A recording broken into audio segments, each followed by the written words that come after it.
대한민국의 항공우주 산업은 눈부신 속도로 미래를 향해 질주하고 있었다. 2026년부터는 KF-21이 5세대 플랫폼으로 진화하기 위한 개발 작업이 본격적으로 시작될 예정이었다. 이는 한국이 KF-21을 단순한 4.5세대를 넘어 미래 공군의 핵심 주력 플랫폼으로 삼아 매우 진지하게 투자하고 있음을 명확히 보여주는 시나리오였다. 하지만 동남아시아의 야심과 인도네시아는 지금 벼랑 끝에 몰린 절박한 상황에 직면해 있었다. 그들은 한때 KF-21 공동개발 분담금 1조 원이라는 막대한 금액을 과감히 깎아내며 마치 곧 새로운 5세대 전투기를 손에 넣을 수 있을 것처럼 큰 소리쳤지만 그들의 섣부른 선택은 부메랑이 되어 돌아왔다. 한국의 KF-21 개발 일정이 5세대 플랫폼으로의 진화를 목표로 오히려 앞당겨지고 있다는 소식을 접하며 인도네시아는 깊은 후회에 잠겨야 했다. 만약 당초 약속대로 한국과의 공동개발 분담금을 성실히 지불했다면 그들은 무려 48대의 KF-21을 도입했을 것이며 핵심 기술 이전을 받아 동남아시아 전체를 아우르는 생산 및 수출 기지로 우뚝 설 수 있었을 것이라는 통한의 회한이었다. 인도네시아 매체 소나 자카르타는 11월 10일자 보도를 통해 인도네시아가 5세대 전투기 획득 노력이 난관에 부딪히자 대안을 모색하고 있다는 기사를 전했다. 이 매체는 인도네시아가 현대의 방위 및 보안 환경에 효과적으로 대응하기 위해 반드시 5세대 한국형 전투기를 보유할 것으로 예상된다고 강조했다. 문제의 발단은 인도네시아가 튀르키예와 칸 캬이엔 전투기 48대를 인수하기로 합의한 데 있었다. 튀르키예 5세대 전투기 칸은 터키 항공우주산업 TUSAX노에서 야심차게 개발 중이었지만 아직 실제 작전에 투입 가능한 항공기로 구현되지 못한 상태였다. 심지어 튀르키예 측 내부에서도 칸 항공기 생산에 필요한 시간이 예상보다 훨씬 더 오래 걸릴 것임을 시사하는 발언이 흘러나왔다. 가장 큰 장애물은 칸의 엔진 문제였다. 핵심 동력원은 여전히 미국 제너럴 일렉트릭 GE에서 만든 엔진에 의존해야 했고 튀르키예 자체 제작 엔진은 개발 및 생산에 막대한 시간이 필요했다. 튀르키예는 이미 미국산 엔진으로 시제기를 제작하고 시험 비행까지 완료했지만 미국이 수출 허가를 내주지 않아 결국 모든 것을 원점으로 돌려야만 하는 비운을 맞았다. 현재 튀르키예의 방산 역량으로는 엔진 개발 자체가 사실상 불가능하다는 냉혹한 평가마저 나오고 있는 실정이다. 당초 2030년대 중반을 목표했던 칸의 실현 가능성은 이제 완전히 미지수가 되어버렸다. 이러한 절망적인 상황을 인지한 인도네시아가 눈을 돌린 대안은 프랑스의 라팔에 이었다. 조나 자카르타는 튀르키예 칸의 가장 현실적인 대체 수단으로 프랑스의 라팔 F5를 지목했다. 인도네시아는 이미 라팔의 4세대 버전인 F4를 42대나 구매했기에 추가적으로 F5를 도입하면 된다는 다소 안일한 논리였다. 프랑스와 인도네시아 간의 긴밀한 방위 관계를 고려할 때 라팔 F5 인수에 추가적인 운영시설이 많이 필요하지 않으리라는 분석도 뒤따랐다. 현재 개발 중인 라팔 F5는 슈퍼 라팔 1이라고도 불리며 지금까지 구상된 항공기 모델 중 가장 진보된 형태로 평가받고 있다. 하지만 이 시점에서 또 다른 문제가 불거졌다.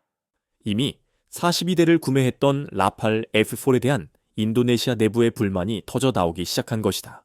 2022년 2월 로이터 통신 보도에 따르면 프랑스 타수항공은 인도네시아의 라팔 42대를 총 81억 달러, 즉 대당 약 1억 9,085만 달러라는 엄청난 가격에 판매했다. 이는 대당 6,500만 달러인 한국 KF-11 가격의 거의 3배에 달하는 수준이었다. 라팔과 같은 고가 전투기 구매가 어려운 수많은 개발도상국들에게 KF-21이 매우 매력적인 대안으로 부상한 결정적인 이유였다. 현재 FA-50과 같은 경전투기를 운용하는 국가들 대부분이 KF-21 도입을 심도 깊게 검토하는 배경이기도 하다. 더불어 KF-21은 4.5세대 전투기로서 라팔과 유사한 성능을 제공하면서도 유지보수 및 부품 교체 비용이 훨씬 저렴할 것으로 예측되었다. 이 비교 상황 속에서 인도네시아에서는 라팔 계약 자체를 재검토하자는 목소리가 거세진 바 있다. 이제 인도네시아는 라팔 F5 도입을 염두에 두지만 프랑스가 천문학적인 비용을 요구할 것이 명약관화했으며 무엇보다 기술 이전을 일절하지 않을 것이라는 치명적인 단점이 존재했다. 프랑스는 라팔을 인도, 이집트, UAE 등에 판매했지만 기술 이전은 단 한 번도 허락하지 않았다. 프랑스는 라팔을 전략 무기로 간주하며 미국의 F-35 수준의 버금가는 극도의 폐쇄성을 유지하고 있는 것이다. 이로 인해 도입국은 정비 및 업데이트 비용을 끊임없이 지출해야 하며 소프트웨어 코드를 건드릴 수 없어 자체적인 무장 통합마저 불가능했다. 기존에 보유한 미사일은 전혀 사용할 수 없으며 무조건 프랑스산 미사일만 써야 하는 기술 종속 상태에 놓이게 되는 것이다. 반면 한국은 달랐다. 한국은 KF-21의 4대 핵심 기술 이전을 제공할 수는 없다고 못 박았으나 그 외의 다른 기술들은 기꺼이 이전하며 심지어 현지 생산까지 지원하겠다고 약속했었다. 인도네시아는 한국과의 공동 개발을 통해 자국의 항공산업을 일으킬 수 있는 절호의 기회를 스스로 발로 차버렸고 지금은 그 꿈이 물거품이 될 가능성이 극도로 높아졌다. 이런 와중에 놀라운 소식이 전해졌다. 조나 자카르타는 11월 8일 인도네시아의 프라보오 대통령이 KF-21 프로그램 유지를 위한 2가지 사안을 한국과 논의 중이라고 보도했다. 기사에는 한국이 이미 지난 9월 프라보오 대통령의 방안을 요청했지만 성사되지 못했다는 사실이 담겨 있었다. 그런데 최근 APX 정상회담 이후 프라보오는 가능한 한 빨리 국빈 방문을 준비하겠다 고 답하며 급격한 태도 변화를 보였다는 것이다. 이는 최근 인도네시아의 행보에 대한 한국의 강력하고 단호한 대응 때문에 촉발된 행동으로 분석되었다. 최근 인도네시아가 북한과 방위 기술 협력을 추진할 가능성이 제기되면서 한국은 이로 인해 인도네시아를 KF-21 공동 개발 사업에서 제외시킬 수 있다는 엄중한 경고를 보냈던 것이다. 실제로 인도네시아 외무장관이 북한 외무상 최선회와 양해 각서 MOU를 체결하자 한국 방위사업청은 상황에 단호하게 대처할 것이며 방위 협력 분야에서 적절한 조치를 즉시 검토할 것이라고 공식 발표했다. 그동안 미적지근한 태도를 보이던 인도네시아가 한국이 정말로 이 사업에서 자신들을 배제하려 하자 비로소 대통령이 직접 한국 방문을 약속하며 수습에 나선 것이었다. 인도네시아의 초비상이 걸린 가장 큰 이유는 바로 필리핀의 등장 때문이었다. 글로벌 군사매체 내셔널 인터레스트는 한국, 필리핀의 KF-21 전투기 판매 논의라는 제목으로 KY가 필리핀 공군의 KF-21 블록 10대를 판매하는 것을 검토 중이라고 보도했다.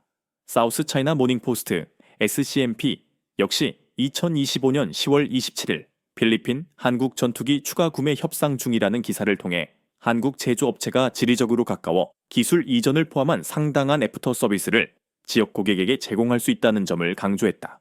조나 자카르타는 필리핀의 KF-21 구매 추진에 중국이 극도로 분노하고 있다고 전해왔는데 중국 입장에서는 KF-21의 동남아 시장 진출 자체가 필리핀 시장에서 자신들의 영향력을 위협하는 위험한 일로 여겨졌던 것이다. 역설적이게도 인도네시아는 동남아시아에서 중국산 J-10C의 존재를 유일하게 긍정적으로 환영했던 국가였다. 실제로 인도네시아는 최근 중국산 J-10C 구입을 결정했다고 발표한 바 있다. 그러나 인도네시아는 다시 한번 뒤통수를 맞는 쓰라린 경험을 했다. 파키스탄 공군이 사용하는 J-10C가 인도 공군의 라파를 격추하여 주목받기도 했지만 카이는 J-10C를 KF-21에 비하면 아무것도 아니다라며 값싼 국가에서 구매할 경우 사고 발생 가능성이 높다고 경고했다. 인도네시아가 중국산 J-10C 구매를 보류한 실제 이유는 중국산 전투기를 구입할 경우 상호 운영성, 인터오퍼러빌리티에 심각한 문제가 발생하기 때문이었다. 다양한 국가의 전투기를 혼용 운용하려는 인도네시아 정부에게 이러한 시스템 호환성 문제는 해결하기 어려운 심각한 과제로 대두되었다. 하지만 더 충격적이었던 것은 중국의 교묘한 속임수였다. 중국이 인도네시아에 제시했던 비행기는 당초 약속했던 J-10C가 아닌 구형 J-10A였다. 이는 신형 항공기가 아니었으며 J-10 생산 초기 양산 모델에서 최종 버전으로 넘어가는 과정에 사용되었던 임시 기종이었다. J-10A는 이미 일부 부품 및 시스템 노후화 문제에 직면해 서도 있었고 현재 생산 중인 개량형 J-10C보다 물류 체계가 훨씬 더 복잡해지는 문제가 있었다. 결국 한국과의 약속을 저버리고 중국을 택했던 인도네시아는 중국산 전투기를 사려다가 제대로 된 뒤통수를 얻어맞은 셈이었다. 이곳저곳을 기웃거리며 갈피를 잡지 못하던 인도네시아가 지금 가장 당혹스러워하는 것은 자신들의 자리를 필리핀이 송두리째 가져갈 수 있다는 공포였다. 필리핀이 KF-227 10대를 도입한다는 소식이 전해지자 일부 인도네시아 네티즌들은 우리가 허락하지 않으면 팔 수 없다는 어이없는 주장을 펼치기도 했다. 이는 북한, 중국과 밀착하는 인도네시아를 사업에서 배제할지 아니면 최소한의 파트너십만 유지할지 한국이 신중하게 판단하고 있는 상황에서 나온 터무니없는 발언이었다. 필리핀은 올해 F-16 전투기 20대 구입을 미국에 신청했지만 가격이 무려 55억 달러, 8조 원에 달해 교섭을 중단한 바 있다. 미국은 대당 4억 달러를 부른 셈이었다. 이에 필리핀은 이미 FA-50을 도입했던 한국에게 극강의 가성비를 갖춘 KF-21까지 도입하려 하는 것이다. 필리핀은 동남아시아에서 가장 먼저 KF-21을 도입하는 국가가 될 가능성이 높아졌으며 인도네시아는 자신들의 핵심 위치를 완전히 빼앗기는 것은 아닌지 불안에 떨고 있다. 뿐만 아니라 필리핀은 이번 기회에 한국으로부터 3,000톤급 잠수함까지 구입하려는 적극적인 움직임을 보였다. 국내에서는 이제 한국이 인도네시아를 깔끔하게 정리하고 6.25 전쟁 당시 큰 도움을 주었던 필리핀과 새로운 강력한 파트너십을 구축해야 한다는 목소리가 커지고 있다. 한편 인니 메체조나 자카르타는 지난 10월 KF-21의 개발 속도가 놀랍다, 아메리고 표현하며 한국 정부가 2026년에 5세대 전투기 개발 기반을 마련하기 위한 미래 신기술 투자에 착수했다고 보도했다. 한국은 이미 공대지 능력을 조기에 확보하여 블록 2의 개발 일정을 당초 계획보다 1년 반이나 앞당겼다. 이를 통해 이후 스텔스기로 진화하는 블록 3 개발 속도까지 매우 빨라지게 만들었다. 최근 한국 정부는 KF-21 개발 및 양산 사업 예산을 1조 3천억 원에서 2조 4천억 원으로 대폭 증액하고 KF-21용 미사일 및 엔진 개발을 위한 신규 사업까지 수립했다.